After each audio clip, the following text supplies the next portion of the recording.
Olá, meu nome é Nice e sejam bem-vindos a mais um áudio aqui para o canal. E hoje nós teremos o capítulo 16 e 17 do livro Deixe-me Viver. Mas antes de eu começar a leitura, já conto com a colaboração de vocês, para que você deixe seu like, seu comentário, sua inscrição. Gente, não custa nada para vocês e para mim vale muito. E se vocês quiserem também apoiar o canal, você pode se tornar um membro, clicar no botãozinho Valeu ou ver mais informações no box da descrição. O seu incentivo é um reconhecimento valoroso para o meu trabalho. E desde já eu deixo minha gratidão, certo? Então agora vamos para um breve resumo dos capítulos anteriores. No capítulo 14, foi falado sobre o grande aumento do consumo de drogas, de álcool, de sequestros e do aborto, principalmente nas grandes cidades. No Brasil, de 4 a 5 milhões de brasileiros praticam por ano esse terrível crime, o aborto, onde o número de interrupções de gravidez é maior do que a taxa anual de nascimento, sendo esta a causa da espiritualidade se encontrar sobremaneira preocupada. Vimos também que sexo não deve ser praticado como esporte nem diversão. Sexo é a plenitude do relacionamento entre duas pessoas, é o momento em que eles chegam ao máximo na troca de energias. Vimos também o caso de Esmeralda, uma garota que estava grávida já de 5 meses e escondia dos pais, e temia em contar para os pais.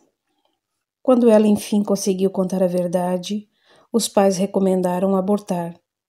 Ela também pediu ajuda ao namorado, mas este também não quis saber. Se vendo sozinha, sem apoio, concordou em abortar.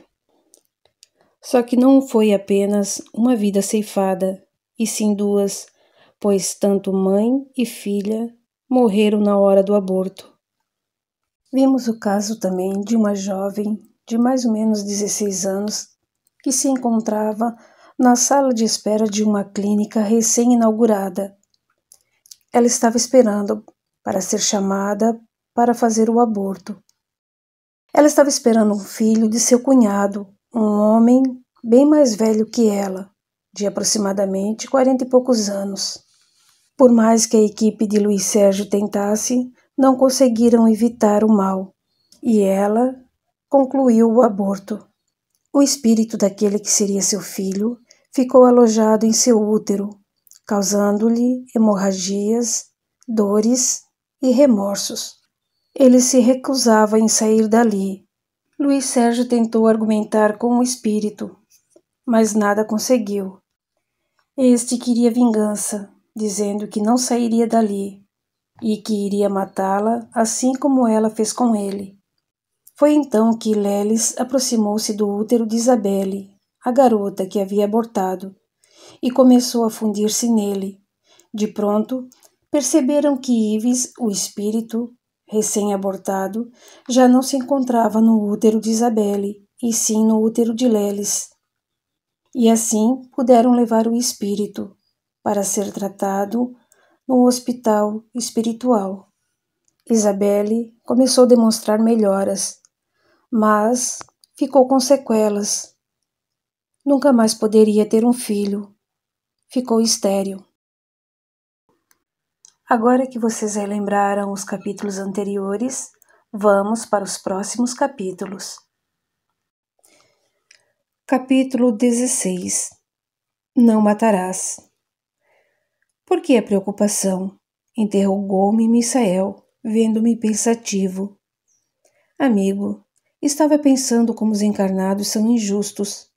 Vivem dizendo que não são ajudados, enquanto a espiritualidade tanto se esforça pela felicidade deles. Veja a Lelis o que fez por Isabelle.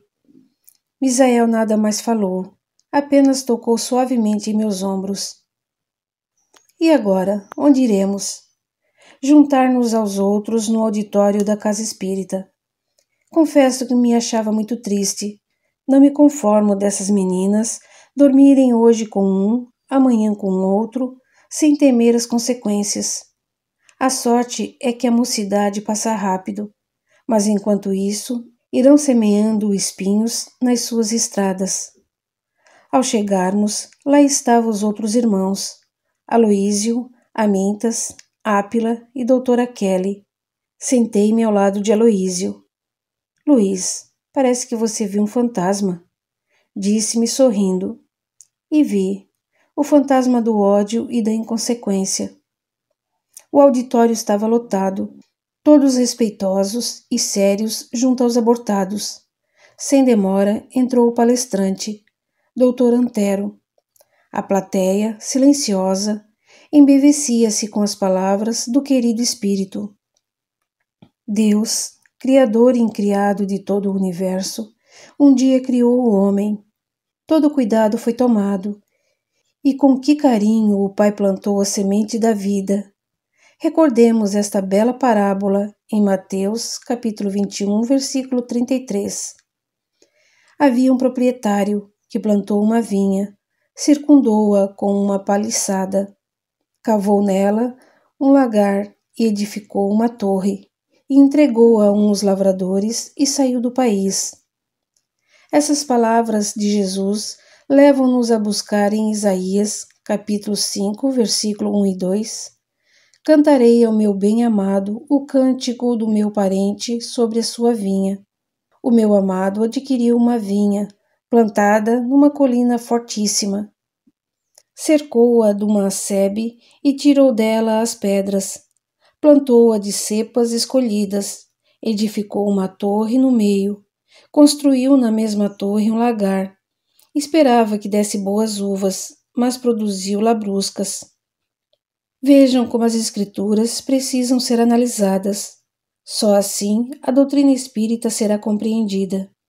No livro dos Espíritos encontramos, nos prolegômenos, porás no cabeçalho do livro a cepa, que te desenhamos, porque é o emblema do trabalho do Criador. Aí se acham reunidos todos os principais elementos que melhor podem representar o corpo e o espírito. O corpo é a cepa, o espírito o licor, a matéria o bago. Juntando esses preceitos, percebemos que em todos eles encontramos uma só verdade, os cuidados tomados pelo Criador com sua grande obra, o ser. Só mudam os nomes dados ao corpo e ao espírito, mas a verdade é uma só. Deus, ao criar o espírito, providenciou as defesas, tomado de cuidados. O lagar consistia numa pedra com inclinação, cavando-se num plano mais baixo, local por onde escorria o vinho. Em O Livro dos Espíritos, a cepa é o corpo, matéria. O espírito é o vinho. Isaías tenta nos mostrar o início da evolução. O lagar é uma pedra, mas nela está o vinho, o espírito. É cercado pela torre. Aí está o planeta, constituído pela habitação dos vinheteiros, as criaturas. Como podemos perceber, Deus tomou 1000 cuidados ao criar o ser. O espírito, formado da quintessência dos fluidos existentes no universo, percorre o reino mineral. Quando a chama eterna dorme na pedra, o sono preparatório para uma longa caminhada. Depois, no reino vegetal, entre folhas, flores e frutos, ele ainda sonha, já se sente útil, doando ao mundo o que tem de bom. No reino animal, o ser criado já se prepara para rastejar, andar, saltar, voar. Neste reino, a chama eterna se prepara para ser homem, desenvolvendo a capacidade de equilíbrio, o movimento muscular, tenta libertar-se da força da gravidade, aprende a rastejar, andar, nadar e voar. Depois chega o reino nominal, onde, após muito aprender, recebe o diploma do livre-arbítrio. Como veem, quantos cuidados tomou Deus para com as suas criaturas. Por isso, Jesus pronunciou esta bela parábola: olhai as aves do céu. Mateus, capítulo 6, versículo 25 a 27. Não andeis cuidadosos da vossa vida, quanto ao que haveis de comer, nem para o vosso corpo, o que vestireis. Não é mais a alma do que a comida, e o corpo do que o vestido? Olhai para as aves do céu, que não semeiam, nem cegam, nem fazem provimento nos celeiros, e contudo o vosso Pai Celestial as sustenta. Porventura não sois mais do que elas? E qual de vós, com as suas preocupações, pode acrescentar um côvado à sua estatura? Aqui Jesus é muito explícito, quando mostra aos homens o quanto ele é importante para Deus, pois já possui inteligência e a ave ainda está aprendendo a voar e a andar. O homem, que já passou pelos diversos reinos, ainda reluta em embelezar sua alma. Embora, já possuindo inteligência, ainda é inculto em sabedoria, e por isso não pode acrescentar um côvado à sua estatura, principalmente a espiritual. O crescimento espiritual é feito de renúncias e muito amor. Hoje o homem mata os seus primeiros sonhos, quando não respeita Deus nem as suas criaturas. Precisamos valorizar o homem, dizer-lhe o quanto é importante para Deus e que não pode, por isso mesmo, jogar fora as oportunidades. Hoje, continuou o nosso irmão palestrante, inconsequentes médicos que recebem a tarefa de salvar vidas fundam clínicas da morte apenas por míseras moedas. Mulheres que um dia foram escolhidas por Deus para fecundar no seu corpo outros corpos, matam sem compaixão. A mulher tem a tarefa de transportar os espíritos que precisam reencarnar, e ai daquelas que jogam fora essa oportunidade. O trabalho dos departamentos espirituais tem de ser respeitado. Estamos aqui para que os espíritos psicógrafos digam aos seus leitores: lutem contra o assassinato desumano que ocorre todos os dias, bem junto a vocês. O corpo do homem é também importante. Ele foi preparado para vestir o espírito que retorna à terra. Por que destruí-lo? Será que os médicos aborteiros ou as curiosas conhecem a beleza dos corpos humanos? Será que eles sabem que um feto tem vários corpos? E o trabalho que dá ajudá-los para uma longa viagem? O corpo material é o corpo orgânico, sujeito à morte. O corpo espiritual é semimaterial, com energias e fluidos, destinado a ligar o espírito ao corpo, mas que se transforma após a morte. Este corpo, chamado perispírito, pode ficar deformado pelos abusos do espírito. Também pode sofrer modificações exigidas por futuras encarnações, para adaptar-se às novas formas e às novas determinações genéticas e hereditárias. É no perispírito que se encontram os centros de força que organizam o corpo material. O perispírito é uma usina energética. É dele que partem os fluidos espirituais. Destruir esses corpos, separando-os através do aborto, é violentar um trabalho divino. É rasgar inúmeras páginas do livro da vida. Se o homem buscar as verdades espirituais, tornar-se-á menos inconsequente. O que se vê hoje em dia é difícil de acreditar. Muitos homens matam, roubam, traem, apenas para servirem a si mesmos. Será que eles ignoram que um dia terão de prestar contas? E ai daqueles que não aproveitarem bem a encarnação. O Senhor tornará a terra para levar consigo os que viverem permanecido fiéis às leis divinas, e uma delas é: não matarás.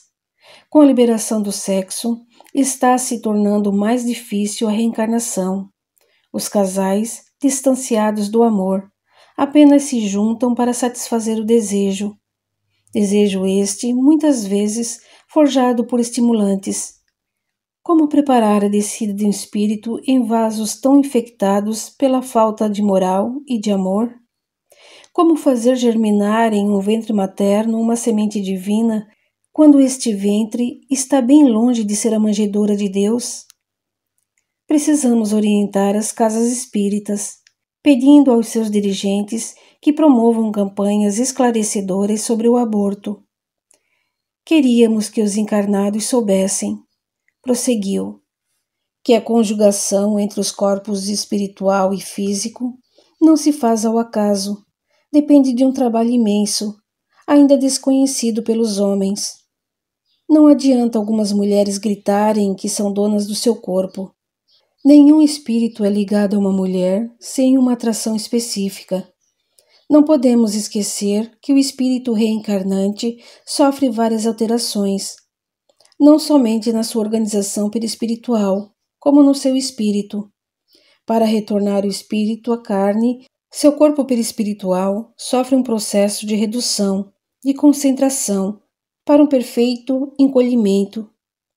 Isso tudo ocorre não por acaso, mas obedecendo às leis. O ser formado jamais estaria alojado no ventre materno em consequência de um acaso biológico, e muito menos o seu polo sexual. O espírito é o soberano que precisa reinar no útero 9 meses, onde aproveita os potenciais genéticos dos pais. Porém, ele é o grande rei. Por isso, mesmo o espírito, sendo expulso pela mãe através do aborto, poderá ficar colado ao perispírito materno, levando a mãe ao desequilíbrio. O aborto é um crime perverso que deixa, gravada na consciência de quem o pratica, uma tarja negra de remorsos. Queira Deus os homens lutem pela paz, principalmente a paz da consciência. O sexo não é pecaminoso, condenável é o excesso, o abuso, a falta de respeito às leis morais estabelecidas por Deus. O sexo é necessário para que se opere a renovação dos seres que desencarnam, mas brincar com ele é como colocar uma arma em mãos infantis. Sérias consequências advirão. Oramos para que o homem, principalmente a laboriosa classe médica, se levante em defesa dos inocentes, para que seus corpos não mais enfeitem as cestas de lixo. Ninguém recebe uma tarefa para jogá-la fora. Lembremo-nos disso. Que Deus nos ampare nesta missão de amor e luta. Felicidades. Meus olhos percorreram o recinto. Fitei meus companheiros e pensei: como deve ser triste ser assassinado pelos próprios pais. É difícil imaginar que Deus criou um ser simples e inocente e ele se perdeu, inebriado, no mar infinito do materialismo. Luiz Sérgio, falou o jovem Aloísio, interrompendo meus pensamentos. Hoje o que mais se vê são homens duros e maus, que parecem inclinados só a matar. Às vezes observo o trânsito, as pessoas, como se enlouquecidas ao volante, não dirigem o carro. Este é que as domina, manobrando perigosamente, xingam, ultrapassam no momento errado, enfim, ninguém é irmão no trânsito. É a lei da vantagem e do grito. Concordei com o que dizia e depois indaguei. Como foi o seu desencarne? Ele sorriu. Não foi no trânsito, não. Desencarnei em um desastre de avião. Calei-me. Entendi que não desejava recordar, e para mim, amigo é um relicário, cuja chave se chama respeito. Compreendendo o meu silêncio, Ápila falou. Ainda bem que sou seu amigo. Mas o que achou da palestra, Luiz Sérgio? Muito boa. Boa até demais. Não mereço tanto. Olha, falta de humildade. Dizem sempre os mentores, aquele que proclama humildade é porque o orgulho mora no seu coração. Sorrimos. Amintas aduziu com grande propriedade. Comovemo-nos diante de grandes tragédias, assassinatos, conflitos, assaltos, sequestros. Todavia, um crime desumano existe, o aborto, porque é praticado no silêncio de um lar. No mais das vezes, é de dentro dele que parte a ideia do crime, a inocentes seres cujos braços frágeis não podem defender-se. Eles ainda não falam, não gritam, apenas sofrem, ainda mais porque quem os mata são sempre os que deveriam amá-los, seus pais, sua família. É mesmo, amigo. Onde andam os defensores dos direitos humanos? O Brasil logo será reconhecido como campeão mundial do aborto. E quem vai levantar a taça covarde e suja de sangue? O povo brasileiro, respondeu doutora Kelly. Capítulo 17. A influência de Fabrício sobre a mãe. Saí cabisbaixo, não me conformando com o descaso do povo brasileiro referente à matança dos fetos, embriões divinos que precisam voltar ao mundo físico para completar o ciclo da vida. Por que tamanha indiferença? Quanto tempo se fala em preservação da natureza? Defendem a ecologia, os direitos humanos, os direitos sindicais, os direitos do consumidor, mas poucos levantam a voz em defesa do feto, da criança do amanhã. As aborteiras quase não existem mais. Hoje os abortos estão sendo efetuados em clínicas bem instaladas e por médicos que um dia juraram salvar vidas. Não me conformo com a ganância do homem e com a decadência da mulher, quando elas nasceram com a responsabilidade de fazer dos seus filhos homens de bem, e não o que estamos presenciando. Fatos tristes, muito tristes. A mulher mata sem piedade quem dela tanto precisa. Quando Deus lhe ofertou o mérito da maternidade, foi por desejar uma cooperadora. Por isso, ela conta com o auxílio divino. As mães têm a missão de gravar na alma humana a bondade de Deus. A mulher que aborta está fracassando em sua tarefa divina, assassinando o próprio filho. Ela está matando as esperanças de Deus. Aloísio chamou-me à realidade. Luiz, por que a tristeza? Olhei-o com carinho e apenas sacudi a cabeça. Não queria falar. Sentia uma vontade muito grande de chorar. Doutora Kelly convidou-nos a retornar ao departamento da reencarnação, onde Fabrício se preparava para retornar à carne. Chegamos logo, sendo recebidos por Constança, uma simpática irmã, cujo perfume sentíamos ao nos aproximar. Sejam bem-vindos. Muito trabalho, irmã? Perguntou doutora Kelly. Sim, ainda mais porque hoje o ser humano encarnado não deseja assumir responsabilidades e um filho é mais que uma responsabilidade, é a renúncia da própria vida e poucos pensam nos outros. Mas sei que vieram acompanhar o irmão Fabrício no difícil caminhar da reencarnação. Vamos até ele? Seguimos a irmã, que levitava, assemelhando-se a um anjo das histórias religiosas. Não me contive, acercando-me dela. Sabe, irmã, que é linda demais? Os seus olhos é que plasmam beleza em mim. Sou-lhe grata por isso. Continuou andando. O sorriso era a moldura do seu lindo rosto. Encontramos Fabrício reclinado em uma cadeira. Levantou-se, cumprimentando-nos. Doutora Kelly falou-lhe. Estamos prontos a acompanhá-lo. O Luiz Sérgio precisa escrever um livro esclarecedor e achamos prudente narrar o seu reencarne. Irmã, não desejo reencarnar. Já avisei os irmãos do departamento que a família escolhida para me abrigar não me deseja. É inútil insistir. Não temos autoridade para julgar o seu caso. Aqui estamos como aprendizes, respondeu Misael. Nisso, Constança, acercando-se dele, falou. Hoje, irmãozinho, teremos outro encontro com seus futuros pais. Lembre-se de tudo o que aprendeu aqui.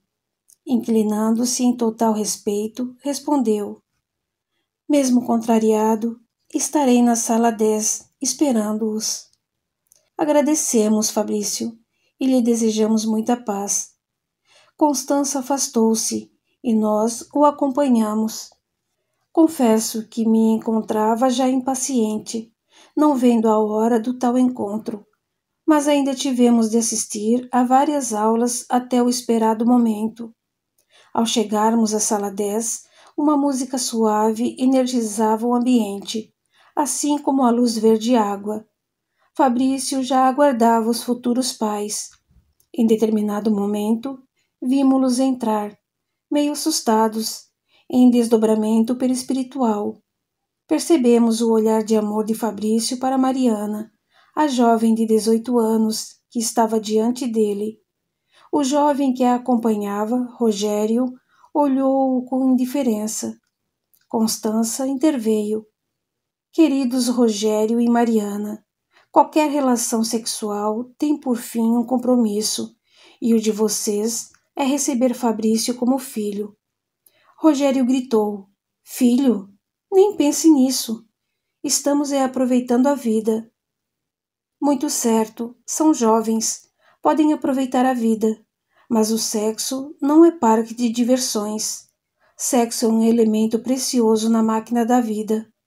Podemos mesmo dizer que é um órgão divino, muito respeitado por Deus, por ser através do seu trabalho que se fazem as ligações entre o plano espiritual e o plano físico. O sexo não é só o prazer, é luz que, projetada equilibradamente, forma um caminho para os espíritos prosseguirem viagem. Já estivemos muitas vezes aqui e vocês não desistem, não é mesmo? Falou Mariana. Como desistir, se todos estão ligados pelos fios dos compromissos pretéritos? Não somos nós, nem Deus, que desejamos o seu reencontro. Fabrício pertence à família de vocês, por isso estamos aqui, apenas para aproximá-los. Há muito vocês estão tentando acertar. Na última encarnação ele foi seu pai, Mariana. Na penúltima, o irmão de Rogério. Por que agora o rejeitam? Indagou Constança. Simplesmente porque não queremos filhos, respondeu Rogério, que, olhando para Fabrício, perguntou-lhe: E tu, queres ser nosso filho? Não, prefiro ficar aqui, onde tenho amigos. Está vendo, senhora, nem ele deseja reencarnar. Estávamos assistindo à entrevista daqueles seres que precisavam estar unidos pelos laços familiares. Sei que depois de muitos minutos, Constança convenceu o casal a receber Fabrício e ficou acertada a volta do irmão pelo ventre de Mariana. Falei para Luísio. Isso não vai dar certo. Outro abortado. Oh, Luiz, nem pense nisso. Encontros como estes existiram muitos, e sempre Rogério e Mariana relutavam em receber Fabrício, mesmo dizendo sim a Constança. Chegando o grande dia, presenciamos a luta do espírito desencarnado para se despojar de certos fluidos do mundo espiritual e assimilar outros do plano físico. Um trabalho imenso da espiritualidade, tudo preparado, o mapa da vida física de Fabrício e o adormecimento da sua mente. Depois, a redução perispiritual. Os construtores, com os técnicos, entregaram Fabrício mais uma vez à equipe da reencarnação. Ele agora era um ovo, desenvolvendo-se no útero de Mariana. Alojado naquele ventre jovem, iniciava a sua vida fetal. Como toda gravidez inesperada, ocorreram comentários, assombro, revolta e o desejo de impedi-la. Mas, graças a Deus, Marina e Rogério resolveram aceitar Fabrício como filho, e ele ali estava protegido pelo sentimento da mãe. Íamos agora para outro trabalho, quando doutora Isis foi chamada para prestar socorro a Marina. Encontramo-la deitada, pálida, ou melhor, cadavérica. Perguntei a Constança, que ali já havia chegado. O que aconteceu? A irmã está com suspeita de hepatite. Misael aplicou-lhe passes magnéticos, detendo-se particularmente na região do fígado. Como contraiu tal enfermidade? Indaguei. Doutora Kelly respondeu. A mulher grávida, Além de abrigar o corpo orgânico do espírito reencarnante, dele recebe também as vibrações mentais. A mulher se funde com o espírito do filho. Recordemo-nos das árvores enxertadas. É caso semelhante. Nos 9 meses de gestação, a mulher grávida quase perde personalidade. Muitas vezes os pensamentos são do ser que ela abriga em seu ventre. E ela não influencia o feto? Perguntei. Sim, é uma permuta de sentimentos. Assim como Marina atua na formação do corpo físico de Fabrício, ele também atua no dela, e a doença de Marina é proveniente da hepatite de Fabrício, que foi impressa na mente de Marina.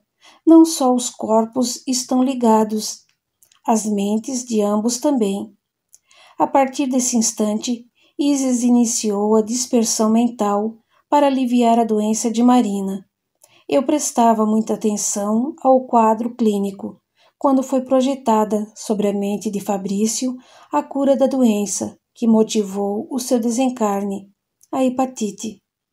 Os pais de Marina, já gostando do neto, tudo faziam pela recuperação da filha, tanto que, mesmo sendo orgulhosos e um tanto inconformados de a filha casar-se grávida, agora só queriam a saúde de Marina. Testemunhamos a cura de uma doença espiritual. A hepatite de Marina era, na verdade, a projeção da mente de Fabrício, e o médico do mundo físico estudou muitas horas o fenômeno vivido pela paciente Marina, que de uma hora para outra ficou curada, não encontrando explicação para o milagre. Pude então perceber por que muitas mulheres mudam tanto no período de gravidez. É como se elas adquirissem uma dupla personalidade. E feliz da mulher que abrigar em seu ventre uma criança portadora de bons sentimentos. Ficamos mais uns dias observando o caso e presenciamos a alegria de Marina à espera do filho. Rogério desejou casar-se, mas os pais fizeram ver-lhe que o importante em um relacionamento é o amor e o respeito. Forçar 2 jovens a iniciar uma vida a 2 somente para prestar contas à sociedade é ser mais hipócrita do que essa sociedade que cobra santidade quando assiste com indiferença aos mais baixos atos de maldade, como sequestros, assassinatos, exploração de menores, prostituição, aborto, criança abandonada, velhos carentes de amor, corrupção. Aqueles pais eram gente com G maiúsculo, respeitadores da Sagrada Família aqui na Terra. Com pais como esses, Marina e Rogério um dia iriam ter um lar alicerçado no amor e no respeito, como foram criados. Muitas vezes os pais obrigam as crianças a se casar, quando elas, de há muito, mantêm o casamento. Saímos daquela casa, desejando que Fabrício fosse um bom filho e Marina uma digna mãe. Isis, já falei sobre as gestantes que enjoam em outro livro meu. Queria que você nos elucidasse a respeito desse desconforto orgânico. Isis, sorrindo, respondeu. Isso ocorre possivelmente de um desequilíbrio espiritual. Quando mãe e filho estão vivendo em sintonia, isso não acontece. Mas se o filho não desejar comer mamão, por exemplo, e a mãe sim, aí vem o enjoo. É mais um fator mental. Os 2 precisam viver em harmonia. Se o espírito do reencarnante jogar emanações desequilibradas sobre o organismo materno, este, ao absorvê-lo, se desequilibra e vem as náuseas. A mulher que não enjoa, ou tem um domínio maior sobre o reencarnante, ou vivem os 2 num mar de harmonia, mesmo quando o reencarnante deseja comer jiló, que ela detesta, ela come para que o filho se sinta feliz, e vice-versa. Um completa o outro. Conheci um caso em que os 2 não combinavam quanto à alimentação, mas, mesmo assim, a gravidez foi tranquila. Os 2 eram espíritos amigos. Complicado, não, Isis? Luiz, para tudo se faz curso. Para ter um filho, não.